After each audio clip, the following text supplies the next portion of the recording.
विंडली इस सिचुएशन से अनसेटल्ड हो जाती है और उसे याद दिलाती है कि उसका ट्विन ब्रदर बार्स भी कंपटीशन में पार्टिसिपेट कर रहा है। ये बात वैलेंशन को ऑफेंड कर देती है। विंडली डैवी का आर्म पकड़ती है और उसे वहां से लेकर चली जाती है, जबकि वैलेंशन फ्रस्ट्रेशन में वही खड़ा रह जाता है। चलते हुए डैवी नोटिस करता है कि विंडली काफी ग्रो हो चुकी है, लेकिन तभी वो थोड़ा पजल हो जाता है क्योंकि वैलेंशन अभी भी उसकी तरफ देख रहा होता है। ये एरोगेंट प्रिंस यही नहीं रुकता, वो जल्द ही उनके पीछे आता है और विंडली को स्कोल्ड करता है कि वह उसे लुक डाउन कर रही है। डैवी इस पूरे सीन से तंग आ चुका होता है, इसलिए वो प्रिंस को ट्रिप कर देता है और उसके गिरते समय उसका आर्म पकड़ लेता है, जिससे ये सब एक एक्सीडेंट जैसा दिखाई देता है। वैलेंशन दर्द से चीख उठता है। इम्पैक्ट की वजह से उसका हैंड कांपने लगता है। डैवी उसका आर्म छोड़ देता है और कैजुअली रिमार्क करता है कि प्रिंस लकी है कि उसका आर्म टूटा नहीं। फिर वो सवाल करता है कि अब उसके पास आखिर कितना ऑनर बचा है। गुस्से में वैलेंशन अपना ग्लोव जमीन पर फेंक देता है और डैवी को चैलेंज कर देता है। विंडली बीच में आने की कोशिश करती है, लेकिन वैलेंशन उसे पुश करके दूर कर देता है। वो इंसिस्ट करता है कि ये ऑनर का मैटर है, भले ही उसका आर्म इंजर्ड हो। इससे पहले कि आर्ग्यूमेंट और बढ़े, एक यंग वुमन व्हाइट ड्रेस में बोल पड़ती है। वो प्रिंस के बिहेवियर को कॉल आउट करती है और इस आइडिया को रिजेक्ट करती है कि प्रिंसेस को उसका ऑनर रिस्टोर करने का कोई राइट है। लेकिन डैवी उस लड़की को देखकर अचानक ऑफ गार्ड हो जाता है। वो उसे पहचान जाता है। ये प्रिंसेस एलेना है और वो स्वॉर्ड गॉड एयर्स की स्वॉर्ड की ओनर के रूप में जानी जाती है। एयर्स पैलन एम्पायर का एक एंशिएंट हीरो था। वो डिवाइन स्वॉर्ड का फर्स्ट विल्डर था और उसने एक डेवास्टेटिंग क्लेमो टेक्निक भी क्रिएट की थी,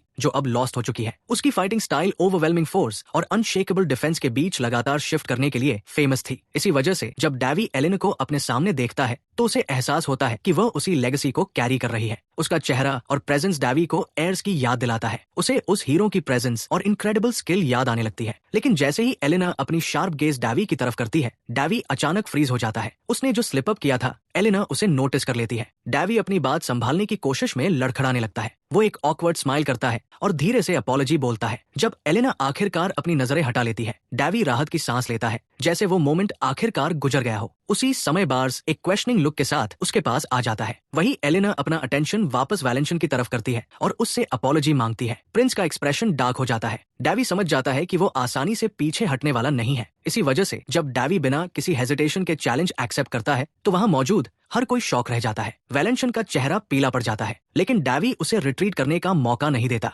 वो जमीन से ग्लोव उठाता है, ड्यूल को ऑफिशियली कंफर्म करता है और एक वुडन स्वॉर्ड उठा लेता है, जिसे उसने बहुत लंबे समय से हाथ तक नहीं लगाया था। ये देखकर बार्स अनईजी हो जाता है। उसे चिंता है कि उसका ब्रदर एक एक्चुअल कॉन्टेस्टेंट के साथ क्लैश करने जा रहा है। विंडली भी डैवी को पिटी भरी नजरों से देखती है, लेकिन डैवी उनकी सारी कंसर्न्स को ब्रश असाइड कर देता है। वैलेंशन स्नीयर करता है और डैवी के लेवल का मजाक उड़ाता है। वो सजेस्ट करता है कि डैवी शेम से बचने के लिए सरेंडर कर दे। उसका कहना है कि अगर डैवी उसके सामने नीज पर गिर जाए तो वो इस इंसल्ट को फॉरगिव कर देगा। बार्स फिर बीच में आने की कोशिश करता है, लेकिन डैवी उसे एक काम ग्लांस से रोक देता है। फिर वो वुडन ब्लेड को अपने शोल्डर पर रख देता है। वैलेंशन फॉल्स कॉन्फिडेंस से भरा हुआ प्रॉमिस करता है कि अगर वो हार गया तो सबके सामने नीज पर बैठकर डैवी से अपॉलॉजी करेगा। डैवी ये सुनिश्चित कर लेता है कि वो अपने वर्ड से पीछे न हट सके। इसके बाद ड्यूल शुरू हो जाता है। दोनों वुडन सोर्ड्स उठाकर एक दूसरे के सामने खड़े हो जाते हैं। डैवी अपने सिबलिंग्स की तरफ देखता है और अपनी स्टांस फिक्स करता है। वो जानबूझकर अपनी ट्रू स्ट्रेंथ रिवील नहीं करने का फैसला करता है। उसकी पोस्चर देखकर वैलेंशन हंसने लगता है। वो डैवी को अंडर एस्टिमेट करता है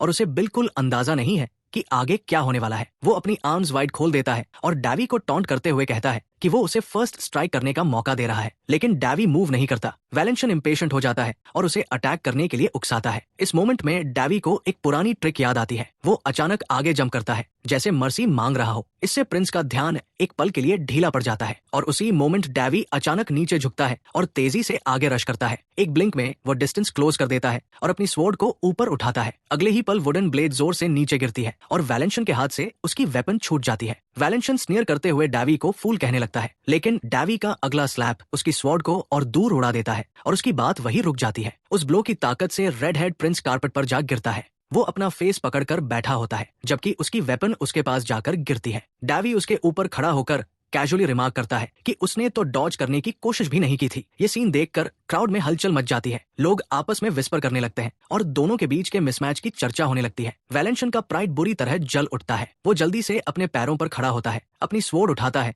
और चिल्लाकर कहता है कि अब वो डैवी को गिरा कर रहेगा। डैवी सिर्फ एक स्मर्क देता है, उसके चेहरे पर जरा भी फेयर नहीं है। अगले ही पल दोनों की वुडन ब्लेड्स जोरदार क्रैक के साथ आपस में टकराती है और उसी मोमेंट वैलेंशन को डैवी के प्रेशर का एहसास होने लगता है। डैवी की स्लॉपी पोस्चर और कंट्रोल की कमी के बावजूद वो समहाउ वैलेंशन पर भारी पड़ जाता है। वैलेंशन को समझने का मौका भी नहीं मिलता कि आखिर हो क्या रहा है। एक और स्ट्राइक उसे सीधा जमीन पर पटक देती है और पूरा क्राउड अचानक शांत हो जाता है। लेकिन डैवी यही नहीं रुकता, वो वैलेंशन की स्किल्स का मजाक उड़ाते हुए उसे लगातार ट्रैश टॉक करने लगता है। इससे वैलेंशन का गुस्सा और भड़क जाता है, लेकिन डैवी सिर्फ स्माइल करता है। आखिर यही तो वजह है कि उसने अपनी यूनिक स्टाइल सीखी थी, ड्रंक स्वॉर्ड। ये ऐसी टेक्निक है जिसमें विल्डर ऐसा दिखाई देता है जैसे वो नशे में लड़ रहा हो। इसे हॉल के सबसे महान ड्रंकर्ड हीरो ने क्रिएट किया था और बाद में एयर्स ने इसे और रिफाइन किया था। जब दोनों की स्टाइल्स कंबाइन हुई तो एक अजीब लेकिन बेहद पावरफुल टेक्निक तैयार हुई। डैवी को एयर्स के अंडर अपनी ट्रेनिंग के दिन याद आते हैं। उस समय भी इस स्टाइल को टबू माना जाता था क्योंकि इसके हैवी और अनप्रेडिक्टेबल स्ट्राइक्स को बेहद डेंजरस समझा जाता था। लेकिन अभी डैवी इसका इस्तेमाल किसी को किल या इंजर करने के लिए नहीं कर रहा, वो इसे सिर्फ ह्यूमिलिएशन के लिए इस्तेमाल कर रहा है। ये स्टाइल ही ऐसी है जो ऑडियंस के सामने शो करने के लिए परफेक्ट है और इतनी बड़ी ऑडियंस के सामने इसका इफेक्ट और भी ज्यादा है। डैवी वैलेंशन का मजाक उड़ाता रहता है और साफ दिखाई देता है कि वो खुद इस पूरे मोमेंट को एंजॉय कर रहा है। उधर एलेना साइड में खड़ी होकर कामली सब कुछ देख रही है। ऐसा लगता है कि मैच खत्म हो चुका है, लेकिन तभी वैलेंशन अचानक स्नैप कर जाता है। एक मैडमैन की तरह वो अपनी ब्लेड में स्वॉर्ड स्पिरिट चैनल कर देता है। ये देखकर हर कोई शॉक रह जाता है क्योंकि ये तो सिर्फ एक नॉन लिथल ट्रेनिंग ड्यूल होना था। वैलेंशन डैवी की तरफ चार्ज करता है, लेकिन डैवी बस वही खड़ा रहता है। उसकी पोस्चर क्लमजी दिखाई देती है और वो डिस्ट्रैक्टेड भी लगता है, खासकर इसलिए क्योंकि उसे एलेना की कोल्ड स्टेयर अपने ऊपर महसूस हो रही है। लेकिन जैसे ही वैलेंशन की ब्लेड नीचे स्विंग होती है, डैवी कैजुअली एक तरफ बेंड हो जाता है, फिर अपने लेग से उसे ट्रिप करता है और उसे जमीन पर पिन कर देता है। वैलेंशन कांपने लगता है। वहीं आसपास मौजूद रॉयल्स के बीच मर्मर्स फैल जाते हैं। हर कोई अभी अभी जो हुआ उसी के बारे में बात कर रहा है। ये सारी बातें सुनकर डैवी रियलाइज करता है कि शायद वो ये ड्यूल जीत चुका है। अब हर कोई डैवी की परफॉर्मेंस की तारीफ करने लगता है, खासकर इसलिए क्योंकि वो सिर्फ 6 साल के कोमा से जागा है। ट्विंस भी पूरी तरह अमेज्ड है। वे अभी तक विश्वास नहीं कर पा रहे कि उन्होंने क्या देखा और तुरंत डैवी के पास दौड़ कर आते हैं। उधर वैलेंशन एक तरफ बैठा सल कर रहा है और ये समझने की कोशिश कर रहा है कि आखिर उसके साथ हुआ क्या। एलेना ज्यादा इमोशन शो नहीं करती, लेकिन वो भी मानती है कि ये एक अच्छा शो था। इसके बाद वो क्वाइटली वहां से चली जाती है। वापस कैरेज में लौटते समय बार्स डैवी को बताता है कि होस्ट्स इस फाइट से कुछ खास खुश नहीं दिख रहे थे।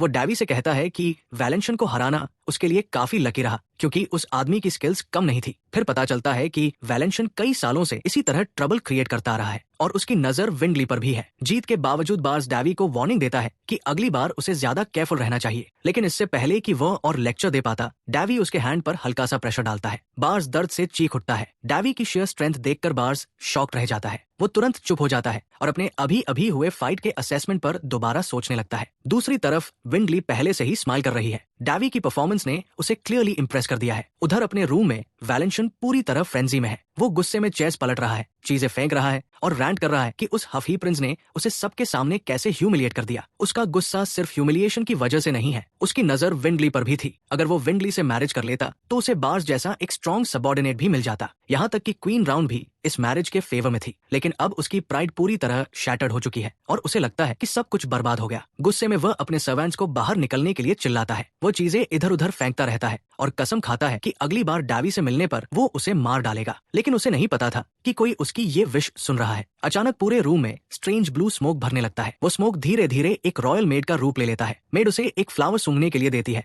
और ट्विस्टेड स्माइल के साथ प्रॉमिस करती है कि वो डैवी को गिराने में उसकी हेल्प कर सकती है। वैलेंशन कुछ समझ पाता उससे पहले ही उसका बॉडी बदलने लगता है। वो अपना ट्रू फॉर्म रिवील करती है। वो विकेट ग्रिन करती है और अपने शार्प टीथ वैलेंशन के बॉडी में गड़ा देती है। ये उनके पैक्ट की निशानी होती है। फिर वो उसे एश्योर करती है कि जल्द ही वो जो चाहे वो कर सकेगा। अगले दिन कंपटीशन का डिस्क्वालीफाई राउंड आ जाता है। डैवी अपने ब्रदर को चीयर करने के लिए तैयार है। वो क्वाइटली अपनी मैजिक चैनल करते हुए खुद से कुछ मटर कर रहा होता है। एमी उसे नोटिस कर लेती है और पूछती है कि वो क्या कर रहा है, लेकिन डैवी उसकी बात को ब्रश ऑफ कर देता है। इसके बाद दोनों बार्स की परफॉर्मेंस देखने के लिए बाहर निकलते हैं। उधर बार्स अपने मैच के लिए पूरी तरह रेडी है, लेकिन कॉन्टेस्टेंट रूम में वैलेंशन पहले से उसका इंतजार कर रहा है। वो अपनी स्वॉर्ड के साथ बैठा हुआ है और उसके चेहरे पर ऐसी स्माइल है जो लगभग ईविल लग रही है। बाहर स्टेडियम चीयर से गूंज रहा है और आखिरकार पहला मैच शुरू हो जाता है। डैवी कुछ देर तक मैच देखता है। उसे स्टेडियम का एटमॉस्फेयर इंप्रेसिव लगता है, लेकिन थोड़ी देर बाद वो वहां से चला जाता है। असल में उसकी इंटरेस्ट सिर्फ बार्स के मैच में है। वो वापस रॉयल स्टान की तरफ जाता है जहां विंडली उसका इंतजार कर रही होती है। उसे देखते ही विंडली उसकी हेल्थ के बारे में पूछती है, क्योंकि अपने पिछले फाइट के बाद डैवी काफी सिक दिखाई दे रहा था। अंदर ही अंदर डैवी स्ट्रगल कर रहा है। वो उसे अपने कम उम्र में बनाए गए मोनोसर्कल के बारे में एग्जैक्टली नहीं बता सकता।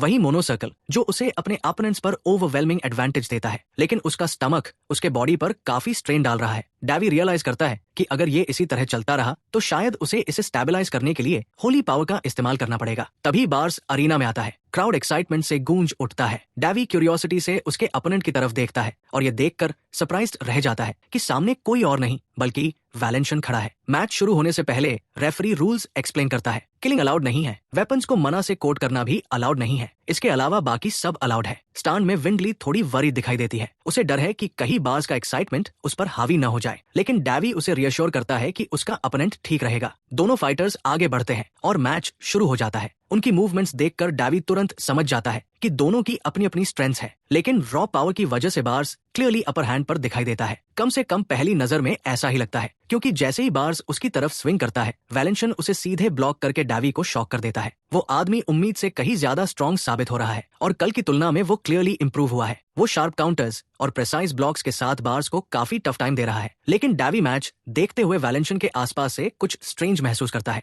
फिर भी उसी फाइट के बीच बार्स भी लगातार इंप्रूव कर रहा है। ये डैवी के लिए सरप्राइजिंगली इंप्रेसिव है। उसके पास खड़ी विंडली को याद आता है कि बचपन से बार्स हमेशा उसे प्रोटेक्ट करना चाहता था और इसके लिए स्ट्रॉन्गर बनने की कोशिश करता था। अब उसे प्रेजेंट में वही डिटर्मिनेशन फिर से बार्स के अंदर दिखाई दे रही है, लेकिन वैलेंशन उसे ब्रीदिंग स्पेस तक नहीं दे रहा। वो लगातार प्रेशर बनाए रखता है। उसकी रेजिस्टेंस अनर्विंग है और उसके आसपास से निकलने वाला ऑरा लगभग ईविल महसूस होता है। यहाँ तक कि बार्स भी उसकी स्ट्रेंज मूवमेंट से अनसेटल दिखाई देता है। आखिरकार बार्स डिसाइड करता है कि अब इसे अपने सबसे हैवी स्ट्राइक से खत्म करना होगा। वो अपनी पूरी स्ट्रेंथ के साथ आगे चार्ज करता है, लेकिन वैलेंशन आसानी से उसके अटैक को डॉज कर देता है। बार्स बैलेंस रिकवर करने के लिए तुरंत दूसरा अटैक करने की कोशिश करता है, लेकिन तब तक बहुत देर हो चुकी होती है। वैलेंशन पहले ही अपनी स्वॉर्ड में मना चैनल कर चुका है। वो अपनी डल ब्लेड को बार्स की चेस्ट पर रख देता है। एक पल के लिए ऐसा लगता है जैसे बार्स की डेथ होने वाली है, लेकिन पिछली रात की घटना कुछ और ही थी। उस रात बार्स अपनी स्वॉर्ड टेक्निक प्रैक्टिस कर रहा था। डैवी ने उसे देख लिया था। अगले दिन होने वाले मैच की वजह से बार्स सुन नहीं पा रहा था, इसलिए उसने रात में ही ट्रेनिंग करने का फैसला किया था। उसे पूरा कॉन्फिडेंस था कि वो अपने अपोनेंट को क्रश कर देगा और डैवी को भी उस पर भरोसा था, क्योंकि उसकी पोस्चर क्लीन थी और उसका मना फ्लो स्मूथ था। फिर भी डैवी अपनी खुद की टेक्निक पब्लिक के सामने रिवील नहीं करना चाहता था, लेकिन इसके बावजूद उसने बार्स की हेल्प करने का फैसला किया। डैवी ने अपनी फिंगर्स उसके बॉडी पर रखकर अंदर कुछ पुश करना शुरू कर दिया। बार्स दर्द से चीख उठा, लेकिन डैवी ने इसे कैजुअली डिसमिस करते हुए कहा कि ये सिर्फ ट्रेनिंग की वजह से हुआ टेंशन है। असल में डैवी अपना मना बार्स के मना के साथ मिक्स कर रहा था। ये ऐसा मेथड था जो उनकी दुनिया के हर रूल को तोड़ता था। बार्स उस दर्द को प्रोसेस करने की कोशिश कर ही रहा था कि डैवी ने उसे जोर से स्ट्राइक किया और स्ट्रेंज वर्ड्स चांट करने लगा। बार्स को समझ भी नहीं आया कि क्या हो रहा है। अगले ही पल वो अगोनी में जमीन पर कोलैप्स हो गया। इतना सब करने के बाद भी डैवी ने उसे ऑर्डर दिया कि वो उठे और रेस्ट करे। अब भी स्टंट बार्स अग्री कर लेता है। उसे बिल्कुल अंदाजा नहीं था कि डैवी ने उसके बॉडी के अंदर अभी अभी क्या कर दिया है। उधर डैवी खुद अपनी एक्साइटमेंट छिपा नहीं पा रहा था। उसके सामने अभी अभी बना हुआ ग्रीन मैजिक सर्कल देखकर वो पहले से ही अगले दिन का इंतजार करने लगा था। अब वापस प्रेजेंट में वैलेंशन अपनी स्वॉर्ड को मना से कोट करता है और बार्स पर फिनिशिंग स्ट्राइक करने की कोशिश करता है, लेकिन तभी उसका अटैक एक मैजिक शील्ड से ब्लॉक हो जाता है। ये वही शील्ड है जिसे डैवी ने सीक्रेटली बार्स पर लगाया था। ऑनलुकर्स शॉक में रह जाते हैं। उन्होंने क्लियरली देखा था कि वैलेंशन किल करने के इंटेंशन से अटैक कर रहा था, लेकिन अब उसकी स्वॉर्ड हवा में उछलकर दूर जा चुकी है और बार्स एक शिमरिंग बैरियर के पीछे पूरी तरह प्रोटेक्टेड खड़ा है। विंडली अपने ब्रदर को सेफ देखकर बेहद खुश हो जाती है, लेकिन उसकी स्माइल अचानक गायब हो जाती है। उसे नोटिस होता है कि डैवी की सीट अचानक खाली है। उधर अरीना में रेफरीज तुरंत दौड़कर आते हैं और फाइट रोकने की कोशिश करते हैं। वे वैलेंशन को रूल्स तोड़ने और अपने अपोनेंट को मर्डर करने की कोशिश करने के लिए कॉल आउट करते हैं। वे उसे इसके सीरियस कॉन्सिक्वेंसेस के बारे में वार्निंग देते हैं, लेकिन वैलेंशन गुस्से में उन पर ही लैश आउट कर देता है। उसके अटेंडेंट्स उसे काम करने की कोशिश करते हैं, यहाँ तक कि एक रॉयल गार्ड भी उसे वहां से एस्कॉर्ट करने के लिए आगे आता है, लेकिन अगले ही पल ऐसा होता है कि वहां मौजूद हर कोई हॉरर में जम जाता है। वैलेंशन उस गार्ड का हेड पकड़ता है और उसे एक बलून की तरह क्रश कर देता है। पूरा स्टेडियम शॉक में बिल्कुल साइलेंट हो जाता है। किसी को यकीन ही नहीं हो रहा कि उसने सबके सामने एक गार्ड का मर्डर कर दिया है। जैसे ही ऑडियंस को समझ आता है कि क्या हुआ है, वहां पैनिक फैल जाता है। लोग चीखते हुए बाहर निकलने के लिए भागने लगते हैं और पूरा स्टेडियम प्योर केओस में बदल जाता है। उधर वैलेंशन एक कंप्लीट मेनियाक की तरह हंस रहा है। उसका एक्सप्रेशन इतना ट्विस्टेड हो चुका है कि उसे पहचानना तक मुश्किल है। यहाँ तक कि रेफरीज भी पैनिक कर जाते हैं। वे उसे रोकने के लिए कुछ नहीं कर पा रहे हैं, लेकिन वहाँ एक इंसान ऐसा है जो बिल्कुल पैनिक नहीं कर रहा। वो है डैवी। वो अपने ब्रदर के पास घुटनों के बल बैठता है और उसे एश्योर करता है कि भले ही वो गिर गया, लेकिन उसने अच्छा किया। डैवी को सरप्राइज होता है जब बार्स बिल्कुल शेकन नहीं दिखता, बल्कि वो एक्साइटेड है, क्योंकि फाइट के दौरान उसने खुद एक स्पिरिट बैरियर क्रिएट कर लिया था। ये एक्सपर्ट लेवल डिफेंस स्पेल है जो यूजर को डेंजर से प्रोटेक्ट करता है। हाँ, डैवी ने सीक्रेटली उसके लिए एक शील्ड पहले से प्रिपेयर किया था, लेकिन वो जानता है कि बार्स अपनी खुद की स्ट्रेंथ की वजह से सर्वाइव कर पाया। सिर्फ 14 इयर्स की एज में ऐसा करना इंसेनली इंप्रेसिव है, और इसके बावजूद बार्स इसे लेकर हम्बल बना रहता है। बार्स उस पूरे मोमेंट को एब्जॉर्ब कर ही रहा होता है कि डैवी जेंटली एक स्पेल कास्ट करके उसे स्लीप में डाल देता है। ये काम पूरा करने के बाद डैवी खड़ा होता है और अरीना की तरफ बढ़ जाता है। वो उन टेरिफाइड स्पेक्टेटर्स की उल्टी डायरेक्शन में जा रहा है जो जान बचाकर बाहर भाग रहे हैं। अंदर रॉयल मेजेस पहले ही वैलेंशन को सप्रेस करने की कोशिश कर रहे हैं,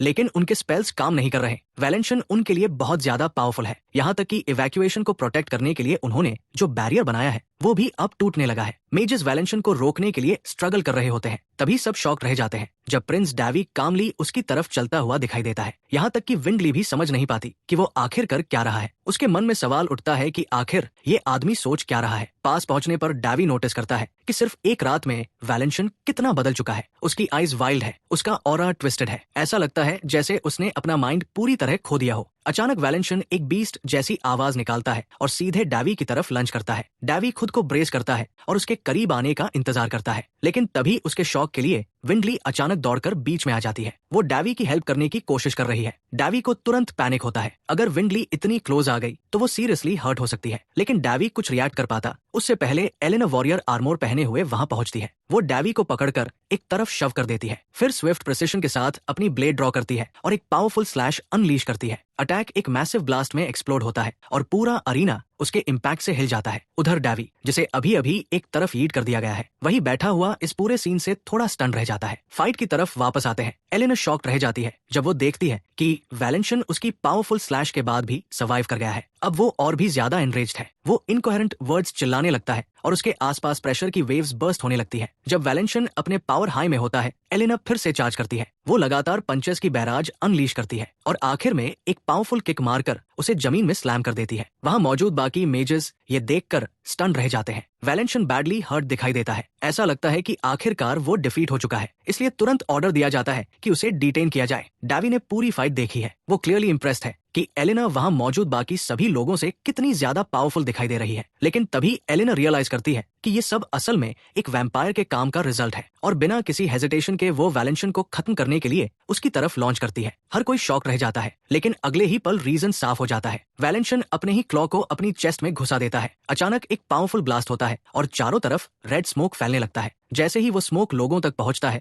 हर कोई उसके इफेक्ट में आ जाता है। डैवी तुरंत विंडली के पास रश करता है। वो भी इस इफेक्ट से सफर कर रही है। डैवी उसे कंफर्ट करता है और एश्योर करता है कि सब ठीक होगा। फिर वो उसे स्लीप में डाल देता है ताकि क्लाउड के इन्फ्लुएंस से उसे प्रोटेक्ट किया जा सके। इसके बाद डैवी अपना फोकस विंडली के मना को अवेकन करने पर करता है ताकि वो उसे सेफ रख सके और उसकी नेक्रोमैंटिक मना को इस इफेक्ट के साथ मिक्स होने से रोक सके। डैवी जानता है कि उसकी मना इस सिचुएशन में हेल्प कर सकती है। आखिरकार वो खुद 3 अलग अलग टाइप्स ऑफ मैजिक कंट्रोल कर सकता है और हर टाइप की अपनी अलग पर्सनैलिटी है। पहली है नेक्रोमैंटिक मना। ये एक साइकोपैथ की तरह है, डेंजरस लेकिन बेहद इफेक्टिव। दूसरी है रेगुलर मना। इसे हैंडल करना मुश्किल है, लेकिन एक बार एक्टिवेट हो जाए तो ये बेहद यूजफुल है। और तीसरी है होली पावर। इन तीनों में सबसे स्टबर्न यही है। डैवी खुद पर प्रेशर डालता है क्योंकि उसे पता है कि उसे इसे अभी एक्टिवेट करना ही होगा। आखिरकार वो 4th tier Holi magic activate करने में सफल हो जाता है। होली मैजिक के फ्लेयर अप होते ही डैवी को यकीन हो जाता है कि फिलहाल ये विंडली को प्रोटेक्ट करने के लिए इनफ होगा। अब उसका अटेंशन वापस उन लोगों की तरफ जाता है जो इस टेरिफाइंग ब्लड क्लाउड के अंदर फंसे हुए हैं। ये एक ऐसा स्पेल है जो हर व्यक्ति की लाइफ एसेंस ड्रेन करता है और उसे सीधे कैस्टर को फीड करता है। डैवी के पास इस समय इतनी स्ट्रेंथ नहीं है कि वो सभी को बचा सके, इसलिए वो अपना पूरा फोकस उस इंसान पर लॉक करता है जिसने ये सब शुरू किया है। जब किसी को पता भी नहीं चलता, डैवी अपनी पूरी स्ट्रेंथ अनलीश करने की तैयारी करता है, लेकिन उसे ये एहसास नहीं होता कि एलेना अभी भी खड़ी है। वो बुरी तरह पॉइजन होने के बावजूद किसी तरह खुद को संभाले हुए है। एलेना को देखते ही डैवी समझ जाता है कि सिचुएशन और भी खराब है। वो सीधे ब्लड क्लाउड के बीच खड़ी है, जैसे उस पर इसका कोई असर ही नहीं हो रहा। ये सिर्फ उसके गॉड स्वॉर्ड विल्डर होने की रेपुटेशन को और प्रूव करता है। लेकिन जैसे ही वो खुद को स्टेडी करने की कोशिश करती है, डैवी उसे पीछे पुश कर देता है। वो बस ये टेस्ट करना चाहता है कि क्या एलेना वास्तव में इस हालत में टिक सकती है। जब एलेना फिर भी खड़ी रहती है, डैवी उसे ब्रश ऑफ करते हुए कहता है कि उसके रास्ते से दूर रहें। लेकिन डैवी के सरप्राइज के लिए एलेना अचानक उसका आर्म पकड़ लेती है। वो शॉक्ड है कि डैवी पर इस ब्लड क्लाउड का बिल्कुल कोई असर नहीं हो रहा। डैवी थोड़ा टेकन अबैक हो जाता है। उसे लगता है कि शायद एलेना समझ गई होगी कि यहाँ असल में क्या हो रहा है। फिर भी वो उसकी रिएक्शन को समझ सकता है। एक ऐसा प्रिंस जो अभी अभी 6 साल के कोमा से जागा है, उसके लिए इस तरह रिएक्ट करना नेचुरल है। इसलिए डैवी बस स्माइल करके बात को डिसमिस कर देता है। लेकिन इससे एलेना और अननॉड हो जाती है। वो डैवी को एक तरफ शव कर देती है और खुद इस सिचुएशन को हैंडल करने का फैसला करती है।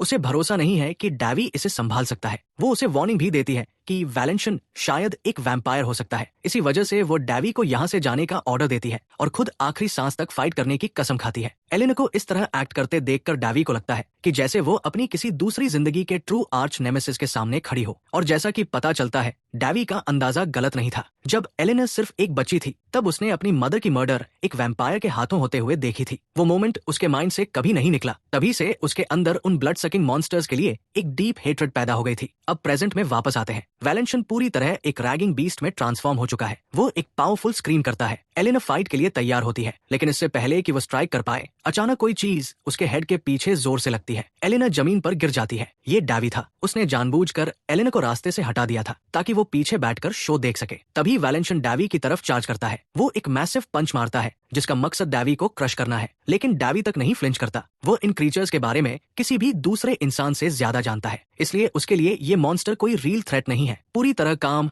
और कॉन्फिडेंट डैवी वैलेंशन को अगली दुनिया में भेजने की तैयारी करता है। सिर्फ एक हल्के स्लैप के बाद वो अपनी पाम को जोरदार तरीके से उसके हार्ट पर स्ट्राइक करता है। अगले ही पल डैवी के अटैक से एक स्वर्लिंग फोर्स अनलीश होती है। वो स्पेल वैलेंशन के अंदर ही डिटोनेट हो जाता है और क्रीचर का बॉडी टुकड़ों में उड़ जाता है। पीछे से ये सब देख रही एलेना पूरी तरह स्टन रह जाती है। उसे समझ ही नहीं आता कि अभी हुआ क्या है। अटैक इतना पावरफुल था कि मॉन्स्टर के पीछे मौजूद स्टैचू का आधा हिस्सा भी इसके इम्पैक्ट से टूटकर बिखर जाता है और वैलेंशन सिर्फ डस्ट पार्टिकल्स बनकर रह जाता है। एलेना प्योर डिसबिलीफ में खड़ी रहती है। जिस मॉन्स्टर को वो खुद, नाइट्स ब्लेड्स और यहाँ तक कि स्ट्रगलिंग मेजेस भी रोक नहीं पाए थे, डैवी ने उसे सिर्फ एक सिंगल स्ट्राइक में ऑब्लिटरेट कर दिया। वो डैवी की मना तक सेंस नहीं कर पाई थी और ये सब उसने 6 साल के कोमा से वापस आने के बाद किया था। अपने थॉट्स में खोई एलेना अचानक चौंक जाती है जब डैवी उसकी तरफ अपना हैंड बढ़ाता है। कुछ सेकंड्स तक हेजिटेट करने के बाद एलेना आखिरकार उसका हैंड पकड़ लेती है। लेकिन उसकी सरप्राइज के लिए डैवी का इंटेंशन कुछ और था। वो बस उसकी गॉड स्वॉर्ड मांग रहा था। बिना ज्यादा इंतजार किए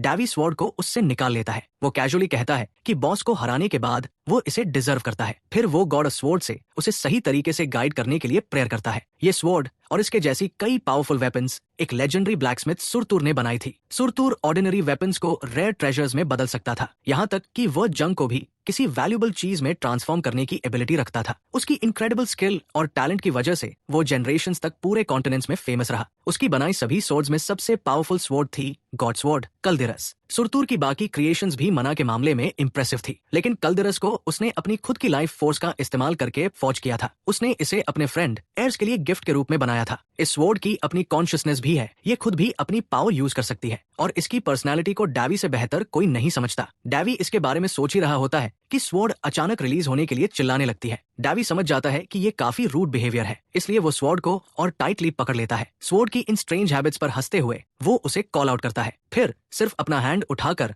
डैवी एलेना को एफर्टलेसली अपनी तरफ खींच लेता है। डैवी थोड़ा इम्प्रेस्ड होता है कि ब्लड स्मोक के इफेक्ट में होने के बावजूद एलेना अभी भी खुद को संभाल पा रही है। फिर भी उसकी कंडीशन काफी खराब है। डैवी इसी बारे में सोच रहा होता है कि स्वॉर्ड उसे वार्निंग देती है कि वो कोई रेकलेस मूव करने की कोशिश न करे, लेकिन डैवी बिल्कुल अनफेस्ड रहता है। वह अपने हैंड में मना चैनल करता है और अगले ही पल वह उस छोटे पिन को एक मिस्टिकल और बेहद ब्यूटीफुल स्वॉर्ड में ट्रांसफॉर्म कर देता है। स्वॉर्ड खुद जेन्युइनली शॉक्ड है। उसे समझ ही नहीं आता कि ये आदमी उसकी फुल स्ट्रेंथ आखिर कैसे वील्ड कर पा रहा है, जबकि उसका ओरिजिनल कॉन्ट्रैक्ट भी ऐसा करने में कैपेबल नहीं था। डैवी इस बात को बस ब्रश ऑफ कर देता है। फिर वो स्वॉर्ड में और ज्यादा मना लोड करता है और एक पावरफुल स्लैश स्विंग करता है। स्ट्राइक इतनी पावरफुल होती है कि जमीन तक स्प्लिट हो जाती है और पूरा अरीना ब्रिलियंट लाइट से भर जाता है। अटैक करते हुए डैवी को एहसास होता है कि कोई काफी समय से वहां मौजूद है। वो उसे कॉल आउट करता है। तभी पता चलता है कि वह एक हाई रैंकिंग ब्लड मूनमेट है। वो डैवी के सामने ट्रांसफॉर्म होकर अपनी ह्यूमैनॉइड फॉर्म में आ जाती है। मेड ये देखकर शॉक्ड रह जाती है कि डैवी वही इंसान है जिसने उसके भेजे हुए सर्वेंट्स को मार गिराया था जब उसने उन्हें डैवी को किल करने के लिए भेजा था। लेकिन डैवी इस बात को पूरी तरह कैजुअली लेता है। वो उसे टीज करते हुए नीचे आने के लिए कहता है क्योंकि उसे ऊपर से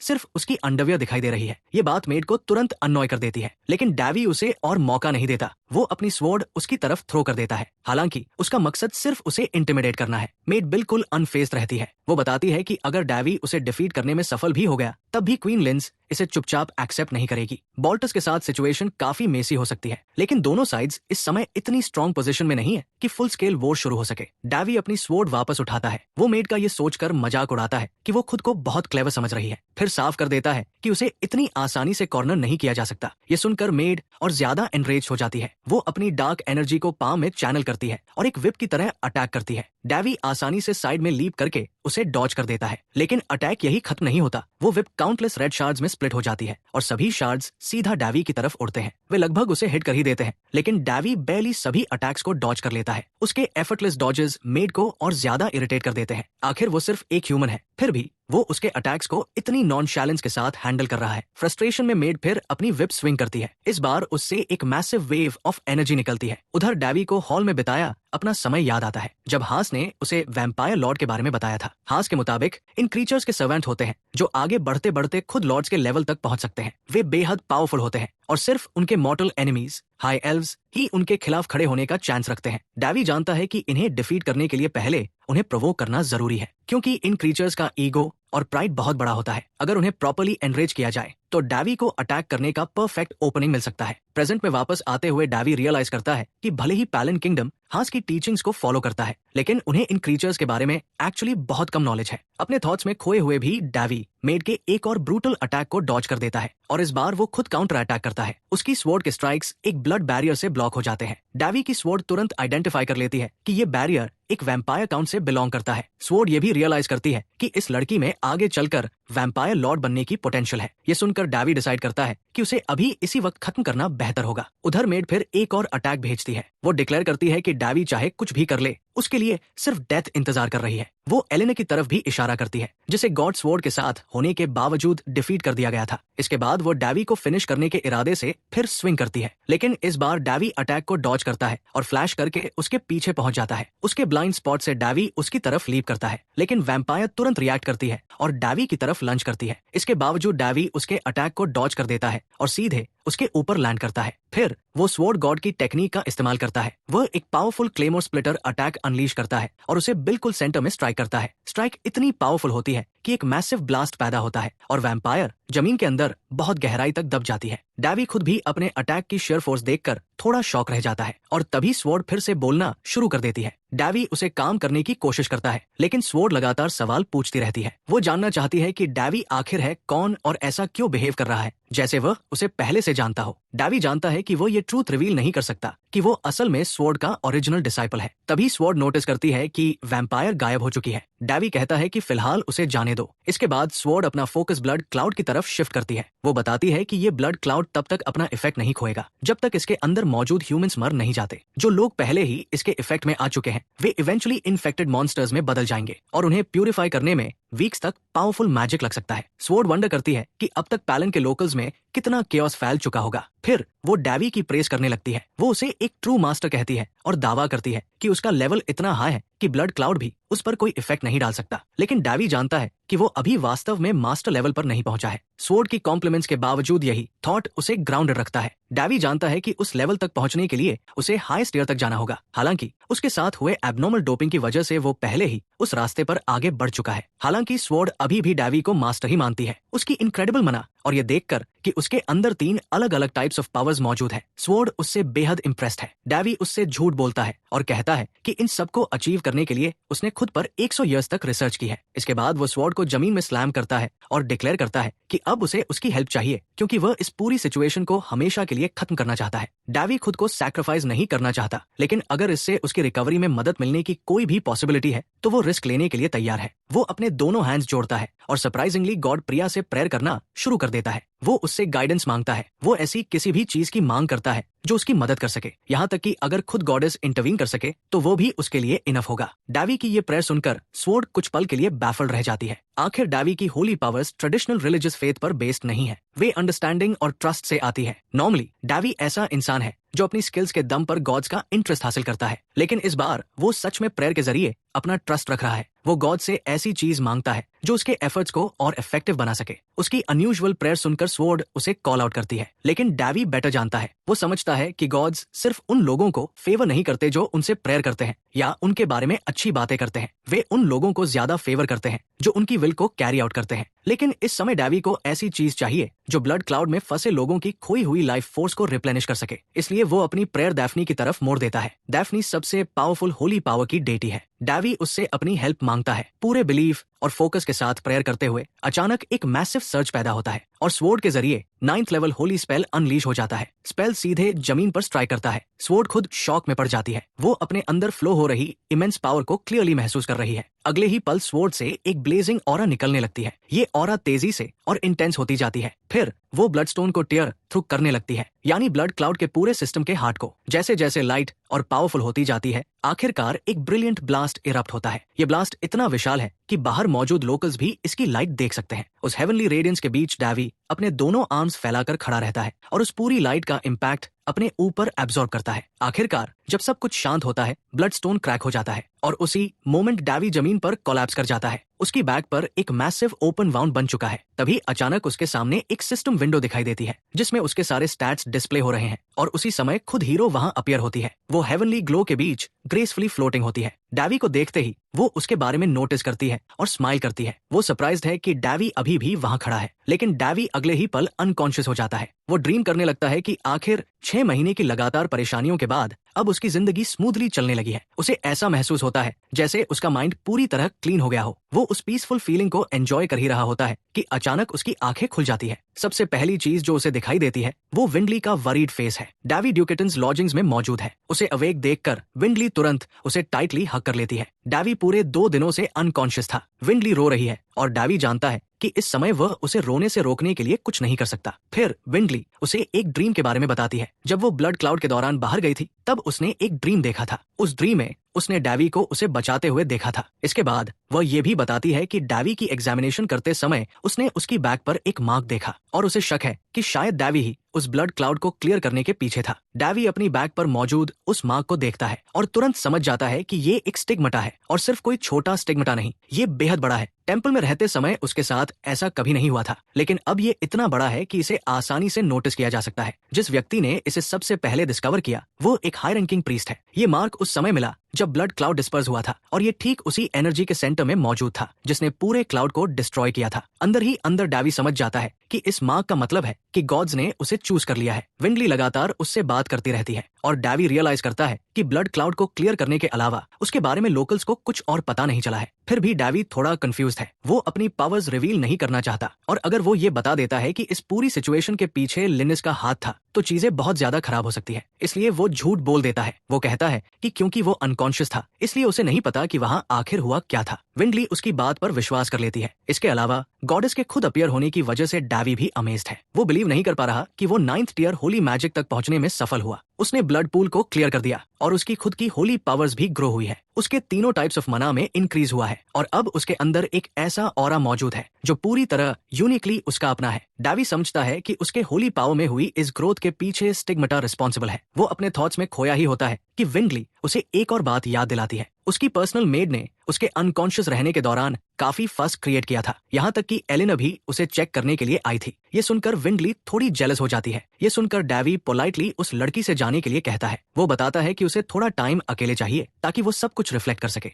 लड़की के चले जाने के बाद डैवी उसके स्टैट्स चेक करता है। उसे एहसास होता है कि ये पूरा सिस्टम किसी गेम जैसा है। डैवी खुद कंफ्यूज्ड है कि अचानक उसके पास ये पावर आई कहां से। तभी एक वॉइस उसे बताती है कि ये उसके लिए बेनिफिशियल है क्योंकि अब वो दूसरे लोगों की स्टेट और कंडीशन देख सकता है। डैवी पजल्ड हो जाता है। उसे समझ नहीं आता कि ये वॉइस आखिर किसकी है, लेकिन तभी उसके शौक के लिए उसे एक ब्यूटीफुल लुकिंग गर्ल दिखाई देती है। डैवी को तुरंत हॉल का वह दिन याद आता है जब हेर्स ने अपनी इनक्रेडिबल पेंटिंग स्किल्स दिखाई थी। उस ड्राइंग को देखते हुए डैवी अंदाजा लगाता है कि हेर्स एक डीमन को ड्रॉ कर रहा है और ड्राइंग के डिटेल्स देखकर लगता है कि ये कोई हाई क्लास डीमन है। हेर्स उसके अंदाजे को कंफर्म करता है। वो पास में चल रही एक पार्टी की तरफ इशारा करता है और बताता है कि वो डीमन वहां एंजॉय कर रही है। हेर्स उसे इतनी बार ड्रॉ कर चुका है कि अब उसकी इमेज उसके माइंड में प्रैक्टिकली परमानेंटली स्टक हो चुकी है। फिर वो उसका नाम बताता है, परसक। हेर्स याद करता है कि जब परसक अभी ह्यूमन थी तब उसने उसे अडॉप्ट किया था और पर्सनली स्वॉर्ड्समैनशिप की ट्रेनिंग दी थी, लेकिन जब डीमंस ने वॉर शुरू की तो उसी हेर्स को उसे टेक डाउन करना पड़ा। उसने परसक की सोल को अपनी स्वॉर्ड के अंदर सील कर दिया था। वो कोई ऑर्डिनरी डीमन नहीं थी, वो demon lord of the Abish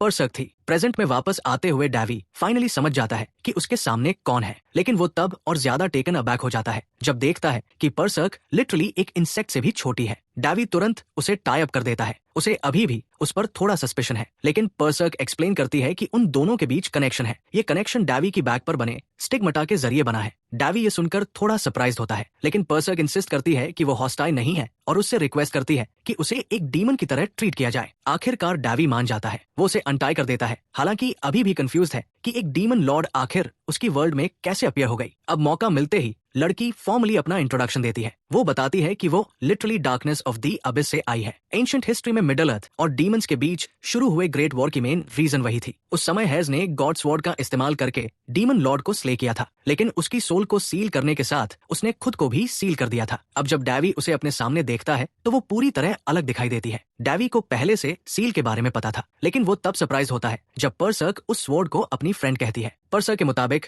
God's की विल की वजह से उसे गॉड स्वॉर्ड से ट्रांसफर करके डैवी के अंदर भेजा गया है और फिलहाल उसे भी इससे ज्यादा कुछ नहीं पता। डैवी को ये एक्सप्लेनेशन थोड़ा वेग लगता है, लेकिन वो फिलहाल इसी एक्सप्लेनेशन के साथ आगे बढ़ने का फैसला करता है। पर्सर्क फिर पॉइंट आउट करती है कि ये सब डैवी की होली पावर की वजह से हुआ है, इसलिए अब उसे उसकी रिस्पॉन्सिबिलिटी लेनी चाहिए। इसके अलावा पर्सर्क डैवी में पर्सनली इंटरेस्टेड भी है। आखिर डैवी सिर्फ दूसरा इंसान है जिसने कभी गॉड स्वॉर्ड वील्ड की है। ये सुनकर डैवी कैजुअली बताता है कि हेर्स उसे इसके बारे में पहले ही बता चुका था। वो ये भी बताता है कि हेर्स अक्सर पर्सर के बारे में बात किया करता था। ये सुनकर पर्सर्क शॉक हो जाती है, लेकिन उसके बाद वो एक्साइटेड हो जाती है सिर्फ ये जानकर कि उस हीरो ने कभी उसके बारे में बात की थी। वो जेन्युइनली खुश है। डैवी ये बात इस थॉट के साथ मेंशन करता है कि शायद एक डीमन लॉर्ड होने के कारण पर्सर्क लोगों को रीड कर सकती है, लेकिन पर्सर्क एक्सप्लेन करती है कि उसे हाल ही में ही गॉड्स की विल बोरो करने की एबिलिटी मिली है। डैवी को वैसे भी गॉड से कभी कोई एक्सपेक्टेशन नहीं थी। आखिर कोई गॉड उस जैसे आदमी को होली पावर्स क्यों देगा? और ऑनेस्टली जब भी मौका मिला उसने गॉड्स की काफी कंप्लेंट्स भी सुनी थी,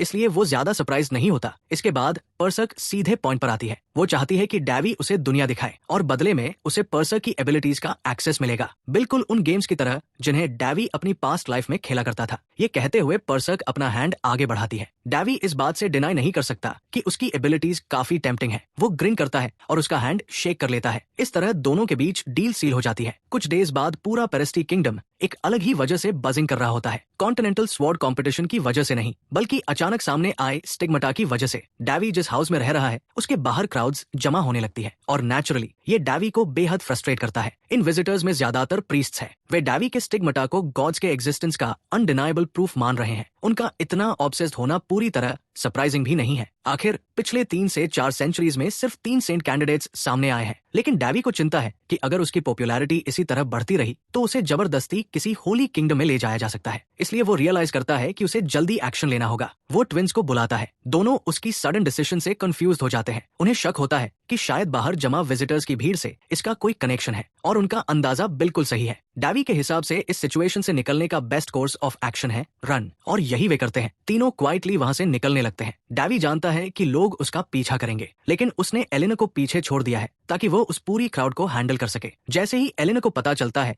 कि डैवी वहां से निकल चुका है, उसके अंदर फ्यूरी भड़क उठती है और सिचुएशन को और खराब करने के लिए डैवी ने रूमर्स फैला दिए थे कि गॉड स्वॉर्ड से एनिमी को गिराने वाली एलेना ही थी और उसी की वजह से स्टिग्माटा अपीयर हुआ। लोग ऐसी नॉनसेंस बातों पर बिलीव कर रहे हैं। ये सोचकर एलेना का गुस्सा और भड़क जाता है। वो गुस्से में अपने सोल्जर्स को फुल फोर्स के साथ मूव आउट करने और डैवी का पीछा करने का ऑर्डर देती है। उधर कैरेज में ट्विंस पहले ही गहरी नींद में सो चुके हैं और डैवी खुद अपने थॉट्स में खोया हुआ है। ये देखकर पर्सर्क पॉइंट आउट करती है कि भले ही इस स्वॉर्ड के पहले भी दूसरे ओनर्स रहे हों, लेकिन इसे ट्रूली वील्ड करने वाला सिर्फ डैवी ही है। डैवी ये भी जानता है कि ये ब्लेड ग्रीड को फीड करती है, लेकिन उसके अंदर ग्रीड ज्यादा नहीं है, इसलिए वो इसकी फुल पावर ड्रॉ नहीं कर सकता। फिर भी पर्सर्क उसे लगातार पुश करती रहती है कि वो एलेना से स्वॉर्ड छीन ले। उसके हिसाब से एलेना इस स्वॉर्ड को डिजर्व ही नहीं करती, लेकिन डैवी ऐसा नहीं करना चाहता। वो पहले ही तय कर चुका है कि उसे कौन सी ब्लेड यूज करनी है और उसकी नजर में ये कर्स्ड स्वॉर्ड उसके लिए सही नहीं है। डैवी को अपने थॉट्स में खोया देखकर पर्सर्क अचानक पूछती है कि वो आखिर क्या सोच रहा है। ये सवाल डैवी को कुछ पल के लिए ऑफ गार्ड कर देता है। आखिर वो डीमन लॉर्ड ऑफ द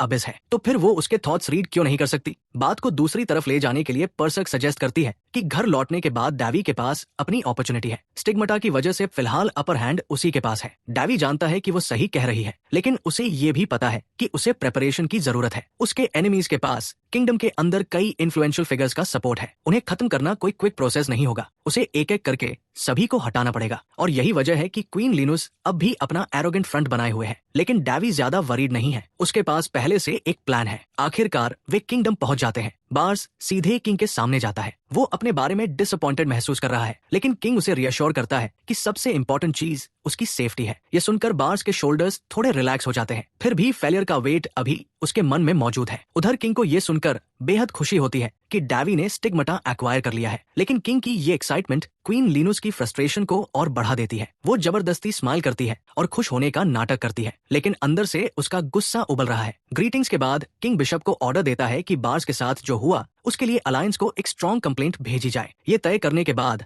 वो सबको रेस्ट करने के लिए कहता है, लेकिन डैवी को वही रुकने के लिए कहता है। दोनों साथ बैठकर टी पीते हैं, लेकिन ज्यादा देर नहीं होती और डैवी अपने रिजेंटमेंट को सामने रख देता है। उसे ये बात कड़वी लगती है कि कोमा से जागने के बाद उसके पिता ने एक बार भी उसे बुलाने की कोशिश नहीं की। डैवी फिर रिवील करता है कि उसे पहले से पता था कि बिशप उस पर नजर रख रहा था। ये सुनकर किंग ऑफ गार्ड हो जाता है और आखिरकार वो उस बात को एक्सेप्ट करता है जिसे वो लंबे समय से सस्पेक्ट कर रहा था। जब डैवी पहली बार कोमा से जागा था तब उसके अंदर कुछ बदल चुका था। अब उसके सामने प्रूफ भी मौजूद है और डैवी साफ कर देता है कि उसे अपने फादर से एक सवाल पूछना है। लेकिन उसके वर्ड्स के पीछे डैवी के माइंड में एक पुरानी मेमोरी लगातार चल रही है। वो मेमोरी जब उसकी मदर गंभीर रूप से बीमार थी और डैवी अपने फादर से उसे बचाने के लिए हेल्प मांग रहा था, लेकिन उसके फादर ने उसकी बात इग्नोर कर दी थी। उसकी मदर की डेथ को अब 4 इयर्स हो चुके हैं और इतने समय से किंग ने इस पूरे सब्जेक्ट से खुद को दूर रखा है। अब प्रेजेंट में डैवी फाइनली उससे पूछता है कि उस समय उसने उसकी मदर की मदद क्यों नहीं की। उसका रेज बाहर आने लगता है। वो किंग को याद दिलाता है कि उसने हमेशा ब्लेम उसकी मदर पर डाला या फिर खुद डैवी पर। डैवी उसके जवाब का इंतजार कर रहा होता है, लेकिन तभी उसके फादर कुछ ऐसा कहना शुरू करता है जिसकी उसे उम्मीद नहीं थी। किंग अपने मिस्टेक्स को एडमिट करने लगता है। वो कॉन्फेस करता है कि वो एक अच्छा फादर नहीं था और वो एक अच्छा किंग भी नहीं था। उसमें वो स्ट्रेंथ नहीं थी जो उस समय जरूरी थी और किंगडम को स्टेबल रखने के लिए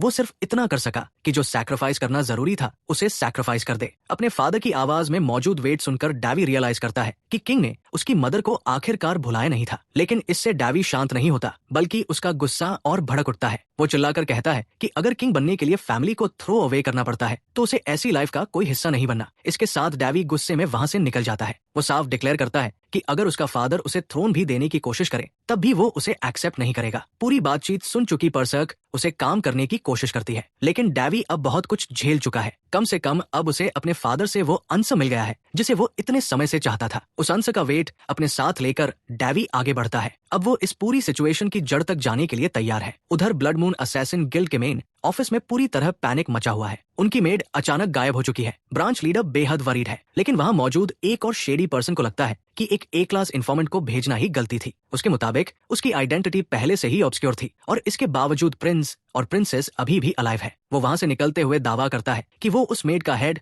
और टारगेट्स के बॉडीज दोनों वापस लेकर आएगा। वो सबको दिखाना चाहता है कि एक ए क्लास असैसिन की असली पावर क्या होती है। असल में उसने कभी उस मेड को बहुत स्किल्ड नहीं माना था, बल्कि उसका मानना था कि वो इतनी डेंजरस थी कि उसे इस तरह के मिशन पर भेजना ही नहीं चाहिए था। पूरी सिचुएशन के बारे में सोचते हुए ब्रांच लीडर शॉक में चला जाता है। वो डिसाइड करता है कि उसे जितनी जल्दी हो सके वहां से निकलना होगा। पैनिक में वह टेबल के नीचे लगा एक बटन दबाता है, लेकिन बटन काम नहीं करता और तभी उसे एहसास होता है कि कुछ बहुत गलत है। अचानक एक अटैक होता है। वो वहां मौजूद असैसिन्स को एक के बाद एक गिरा देता है और फिर ब्रांच लीडर को सीधे डेस्क पर पटक देता है। अटैकर खुद भी सरप्राइज होता है। उसे उम्मीद थी कि ब्रांच लीडर शायद वैम्पायर होगा, लेकिन वो रियलाइज करता है कि सामने सिर्फ एक ऑर्डिनरी ह्यूमन है। ये सुनते ही ब्रांच लीडर हेल्प के लिए चिल्लाने लगता है, लेकिन उसके शौक के लिए वहां मौजूद हर कोई पहले ही स्लीप में जा चुका है। यहाँ तक कि वो कॉन्फिडेंट ए क्लास असैसिन भी इंट्रूडर्स द्वारा बेहोश कर दिया गया है। ये देखकर ब्रांच लीडर स्पेकुलेट करता है कि शायद ये लोग किसी दूसरे गिल्ड से हैं, लेकिन फिर भी वो बिलीव नहीं कर पाता कि उन्होंने इतनी आसानी से एक पूरा ब्रांच वाइप आउट कर दिया। इंट्रूडर अब उससे इन्फॉर्मेशन मांगता है और साइकोलॉजिकल प्रेशर डालकर उसे कोऑपरेट करने के लिए मजबूर करता है। ब्रांच लीडर आखिरकार अग्री कर जाता है। तब इंट्रूडर उससे वैरिएटा ड्यूकडम के प्रति लॉयल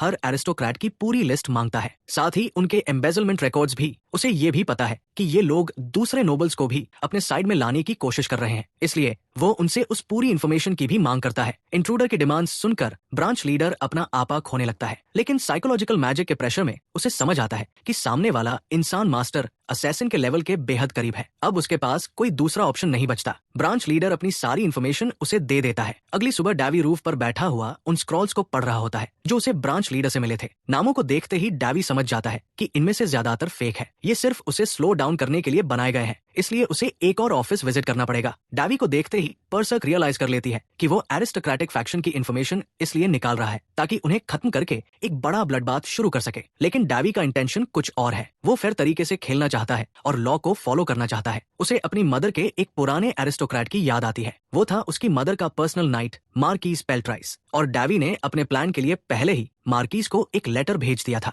लेटर मिलते ही मार्कीज उसे पढ़ता है और पैनिक में तुरंत बाहर निकल जाता है। यही डैवी का तरीका है किंगडम के अंदर मौजूद करप्ट लोगों को धीरे धीरे हटाने का। अपने प्लान के बारे में सोचते हुए पर्सक उससे उसके एम्बिशंस और डिजायर्स के बारे में पूछती है। डैवी के मुताबिक वो बस अपनी फैमिली को ठीक करना चाहता है, अच्छा खाना चाहता है और एक लंबी हेल्दी लाइफ बिना किसी वरीज के जीना चाहता है। इसके लिए उसे अपना किंगडम स्ट्रॉन्गर बनाना होगा, और जब ये काम पूरा हो जाएगा तो वो किसी छोटे से स्थान पर जाकर अपनी इच्छा के मुताबिक अपनी लाइफ जीना चाहता है। लेकिन पर्सक उसे पुश करती है। वो पूछती है कि क्या डैवी की एम्बिशंस इससे आगे भी कुछ है। डैवी के लिए ये पूरी सिचुएशन एक हेक्टिक और डिमांडिंग जॉब बन चुकी है, इसलिए असल में वो सिर्फ इतना चाहता है कि उसका पैलेस ऐसी जगह बन जाए जहां उसका हार्ट हमेशा वापस लौटना चाहे। उधर रॉयल कैसल में डैवी के स्टिग्माटा की प्रेस हो रही है। क्वीन लीनुस भी अपने स्टेप्सन के प्रति काइंडनेस दिखाने का नाटक कर रही है, लेकिन लोगों के बीच उसके अनयूजुअल बिहेवियर को लेकर विस्पर्स फैल रहे हैं। असल में सभी जानते हैं कि वो डैवी को पसंद नहीं करती। एक समय वो चाहती थी कि डैवी को इंसेन डिक्लेयर करके उसे परमानेंटली लॉक अवे कर दिया जाए, लेकिन अब उसकी न्यू फाउंड पावर की वजह से वो प्लान पॉसिबल नहीं रहा। क्वीन के थॉट्स और भी ट्रबल्ड है, क्योंकि रातों रात सभी 7 इन्फॉर्मेशन गिल्ड्स पर अटैक हुआ है और उसके एलाई ने रिपोर्ट किया है कि ये काम एक मास्टर असैसिन का था, ऐसा असैसिन जिसे कोई ऑर्डिनरी एजेंट हैंडल नहीं कर सकता। लिनुस को शक है कि इसके पीछे मार्कीज है, वही मिस्टेरियस प्रोटेक्टर जो प्रिंस के लिए काम कर रहा है। इस बारे में सोचते हुए क्वीन कन्विंस्ड हो जाती है कि उसे अनवांटेड आइज को एलिमिनेट करना होगा, और अगर डार्कर मेथड्स फेल हो जाएं तो वो डैवी को लीगली रिमूव करने का रास्ता ढूंढने लगती है। उधर किंग क्वाइटली उसकी पहले की सजेशंस के बारे में सोच रहा होता है। क्वीन को सरप्राइज करते हुए वो आखिरकार अग्री कर जाता है, लेकिन डैवी के खिलाफ कोई सीक्रेट स्कीम बनाने के बजाय किंग एक अलग फैसला अनाउंस करता है। वो कहता है कि डैवी अब अडल्ट हो चुका है, और क्योंकि वह थ्रोन का एयर भी नहीं है, इसलिए उसे पैलेस छोड़कर उन लैंड्स को डेवलप करना चाहिए जो पहले ही उसे ग्रांट की जा चुकी है। कुछ ही समय बाद डैवी उनके सामने अपीयर होता है। उसने एक एलिगेंट ब्लैक सूट पहना हुआ है, और वो तुरंत समझ जाता है कि उसके फादर उसे कैसल के अंदर रखना अब बहुत डेंजरस समझते हैं। डैवी हल्का सा बो करता है और कामली प्रॉमिस करता है कि वो किंग की विल फॉलो करेगा। पर्सक उसके थॉट्स पढ़कर धीरे से कहती है कि किंग उसे सिर्फ फेयर की वजह से दूर भेज रहा है। ये सुनकर डैवी डिसाइड करता है कि वो इस मैटर को अभी और आगे नहीं बढ़ाएगा। किंग को वही बात याद दिलाने की कोई जरूरत नहीं है जो वो पहले से जानता है। किंगडम के कोड ऑफ आर्म्स को देखते हुए डैवी रियलाइज करता है कि दोनों साइड्स एक ही बात महसूस कर रही है। अब वो इस जगह का हिस्सा नहीं रहा, इसलिए उसका पैलेस छोड़ना ही नेचुरल चॉइस है। डैवी जानता है कि किंग उसे रोकने वाला नहीं है, इसलिए वो अपने फादर को इन्फॉर्म करता है कि जैसे ही उसकी प्रेपरेशंस पूरी होंगी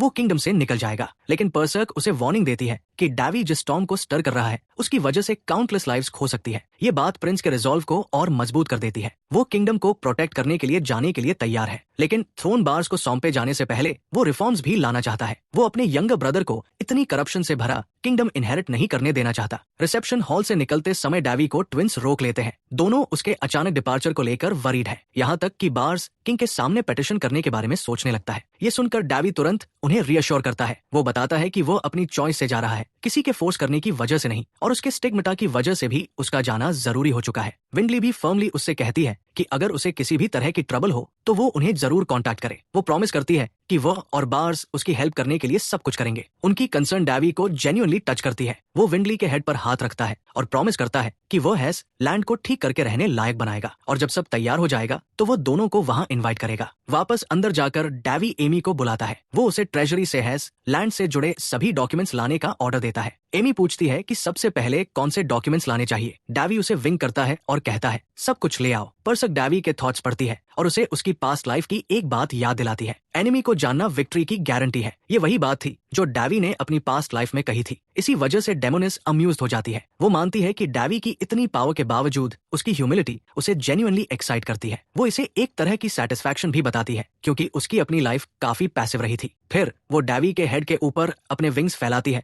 और खुद को उसका फैन डिक्लेयर कर देती है। इससे डैवी एक साथ एम्बेरस्ड भी होता है और थोड़ा फ्लैटर्ड भी। कुछ ही देर बाद एमी लैंड डॉक्यूमेंट्स लेकर वापस आती है। डॉक्यूमेंट्स का बंडल सरप्राइजिंगली थिन होता है। डैवी तुरंत समझ जाता है कि हैस के बारे में रिकॉर्ड्स बहुत कम है। फिर फिर भी वो इसे एक फ्रेश स्टार्ट के तौर पर देखता है। वो चुपचाप पेपर्स स्कैन करता रहता है। पर्सक उसकी लक को लेकर उसे टीज करती है और हैस की कर्स्ड रेपुटेशन के बावजूद डैवी हंस पड़ता है। कुछ समय बाद बाहर एमी ये देखकर सरप्राइज होती है कि उसके साथ जाने के लिए बहुत कम लोग तैयार हैं। लेकिन डैवी समझता है कि ये लॉजिकल है। आखिर अभी उसकी रेपुटेशन ज्यादा बड़ी नहीं है, इसलिए उसे इसकी ज्यादा चिंता नहीं होती। इसी बीच मार्कीज उसके पास आता है। वो डैवी के सामने रिस्पेक्टफुली नील करता है। डैवी के डिपार्चर की न्यूज फैल चुकी है और मार्कीज अब उसे सिर्फ किंगडम के फॉरगॉटन सन के रूप में नहीं, बल्कि उससे कहीं ज्यादा इंपॉर्टेंट व्यक्ति के रूप में एक्नॉलेज करने आया है। उसकी बातों से साफ है कि उसे डैवी पर विश्वास है। लेकिन ये सुनकर डैवी अपने पास्ट और अपनी लेट मदर के बारे में सोचने लगता है। उसे खुद को थोड़ा अनवर्दी महसूस होता है। फिर भी उसके अंदर एक क्वाइट डिटर्मिनेशन पैदा होती है। डैवी रियलाइज करता है कि मार्कीज इतने सालों से उसकी मदर्स डेथ के पीछे मौजूद लोगों के खिलाफ क्वाइटली एविडेंस कलेक्ट कर रहा था,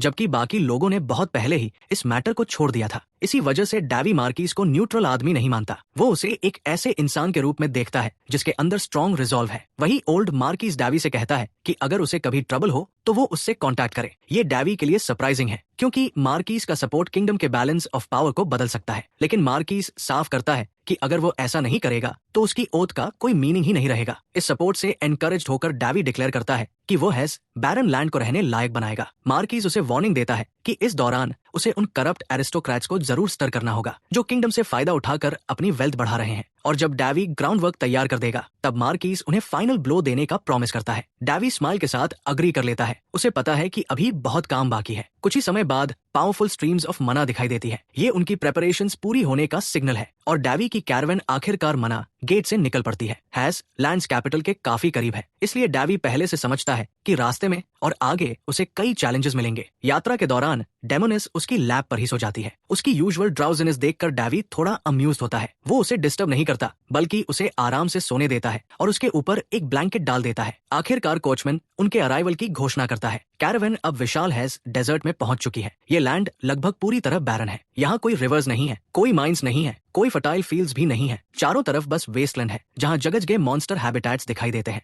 लेकिन डैवी को इस लैंड में एक एडवांटेज जरूर दिखाई देता है। ये विशाल stretch of land sacred region की तरफ जाने वाले फॉग पर स्थित है। अगर इसे प्रॉपर्ली मैनेज किया जाए तो ये एक बेहद वैल्यूबल ट्रेड राउट बन सकता है। और यही थॉट डैवी के अंदर पहली बार इस बैरन लैंड को लेकर रियल होप पैदा करता है। डैवी कैरेज की विंडो से बाहर देखते हुए सोचता है कि अगर हाइंस ऑर्डिनरी लैंड होता तो शायद ये जगह काफी प्रॉमिसिंग होती। लेकिन एंडलेस ड्राउट की वजह से ये एक कर्स्ड वेस्टलैंड बन चुका है। डैवी को याद आता है कि सिर्फ 10 इयर्स पहले तक ये लैंड फर्टाइल हुआ करता था, लेकिन पिछले 5 इयर्स में ये पूरी तरह सूख चुका है। और सबसे बड़ी बात, किसी को ये तक नहीं पता कि आखिर ऐसा क्यों हुआ। डेमोनिस उसके थॉट्स को सेंस कर लेती है और वंडर करती है कि कहीं ये किसी कर्ज का काम तो नहीं। इस पर वो एक्सप्लेन करती है कि रीजनल कर्सेस प्ले की तरह स्प्रेड होते हैं। सब कुछ एक सिंगल सोर्स से शुरू होता है और धीरे धीरे फैलते हुए पूरे रीजन को रूइन कर देता है। डैवी ने यहाँ ब्लैक मैजिक के ट्रेसेस मिलने की उम्मीद नहीं की थी, लेकिन डेमोनिस सजेस्ट करती है कि शायद इसकी शुरुआत किसी केयरलेस विलेजर से हुई हो जिसने किसी मिडलमैन के साथ छेड़छाड़ कर दी हो। ये सुनकर डैवी कंक्लूड करता है कि हाइंस असल में इग्नोरेंस की वजह से बर्बाद हुआ है। वो 3rd लेवल प्यूरिफिकेशन ट्राई करता है। एक पावरफुल वेव ऑफ मना रिलीज होती है, लेकिन डैवी जल्दी रियलाइज कर लेता है कि इतनी लंबे समय से मौजूद कर्ज को तोड़ना आसान नहीं होगा। ब्लैक मैजिशियंस बहुत पहले ही गायब हो चुके हैं, इसलिए डैवी रिफ्लेक्ट करता है कि कर्सेस के बारे में मौजूद ज्यादातर नॉलेज भी समय के साथ खो चुका है और इसी वजह से पूरा कॉन्टिनेंट अब इन कर्सेस के खिलाफ बेहद कम डिफेंस रखता है। इन थॉट्स में खोया डैवी कुछ देर आराम करता है। आखिरकार कोचमैन उनके अराइवल की घोषणा करता है। वे हाइंस के गेट्स पर पहुंच चुके हैं, लेकिन वहां की हालत देखकर डैवी तुरंत समझ जाता है कि सिचुएशन कितनी खराब है। वॉल्स जगह फ्रैक्चर्ड है, आउटस्कर्ट्स में वुडन ट्रैप्स लगे हुए हैं और गार्ड्स थके हुए दिखाई देते हैं। पूरा टेरिटोरी किसी तरह बस सर्वाइव कर रहा है। अगर वहां छोटी सी स्क्वाड ऑफ नाइट्स स्टेशन न होती तो मॉन्स्टर्स अब तक इस जगह पर कब्जा कर चुके होते। डैवी कैरेज से बाहर निकलता है, तभी वह एक नाइट को कैप्टन को कुछ न्यूज रिपोर्ट करते हुए सुनता है। एस्कोर्ट डैवी को वेट करवाने के लिए कंप्लेंट करता है, लेकिन डैवी कामली उन्हें याद दिलाता है कि ऑफिशियली अभी तक उसे इस लैंड पर अथॉरिटी ग्रांट नहीं हुई है। सिटी की तरफ जाते हुए डैवी सबको एक दूसरे के साथ ज्यादा रिस्पेक्ट से पेश आने के लिए कहता है। आखिर अब वे एक ही फैमिली है। कुछ एंग्शियस गार्ड्स जल्द ही डैवी के सामने नील कर जाते हैं और देर से रिसीव करने के लिए अपॉलॉजी करते हैं। उनमें से एक आदमी के हाथ पर हेवी बैंडेजेस बंधे हुए हैं। ये साफ एविडेंस है कि वो हाल ही में बैटल में घायल हुआ है। ये देखकर डैवी थोड़ा स्टन हो जाता है। वो वो पूछता है कि सिटी को उसके अराइवल के बारे में कितने समय पहले पता चला था। वो आदमी बताता है कि न्यूज उन्हें सिर्फ 2 डेज पहले मिली थी। डैवी तुरंत समझ जाता है कि उसके हाथ की इंजरी मॉन्स्टर्स के अटैक की वजह से हुई होगी। वो आदमी भी इस बात को कंफर्म कर देता है। अब डैवी डिसाइड करता है कि कर्ज की प्रॉब्लम को फिलहाल साइड में रखा जाए, पहले गॉब्लिन थ्रेट को डील करना ज्यादा जरूरी है। वो आदमी अपना इंट्रोडक्शन देता है। उसका नाम मॉम मेटर है। लैंडोनर की एब्सेंस में उसे गार्ड्स का कैप्टन अपॉइंट किया गया था और पूरे टेरिटरी को मैनेज करने की रिस्पॉन्सिबिलिटी दी गई थी। वो नर्वस है लेकिन एक्सप्लेन करता है कि अपनी ड्यूटीज के दौरान उसने लैंड मैनेजमेंट की स्टडी भी की है। डैवी उसकी सिंसेरिटी और पोटेंशियल नोटिस करता है। वो उसे अपना काम जारी रखने के लिए कहता है। इसके बाद डैवी गार्ड्स की एफर्ट्स की भी प्रेस करता है। वो अनाउंस करता है कि अब उन्हें ऑफिशियली रॉयल गार्ड के रैंक पर प्रमोट किया जा रहा है। उन्हें और स्ट्रॉन्गर बनाने के लिए डैवी लोकल गार्ड कमांडर मॉम मेटर को उनकी ट्रेनिंग में असिस्ट करने की रिस्पॉन्सिबिलिटी देता है। ये सुनकर मॉम मेटर अभी भी शॉक्ड है। वो अपने बैकग्राउंड के बारे में एक्सप्लेन करने की कोशिश करता है लेकिन डैवी उसे रियश्योर करता है कि उसकी स्किल्स और लॉयल्टी ही काफी है। वो प्रॉमिस करता है कि जो लोग इंप्रूव करेंगे उन्हें आगे पोजीशंस भी मिलेंगी। ये सुनकर गार्ड्स सरप्राइज्ड भी है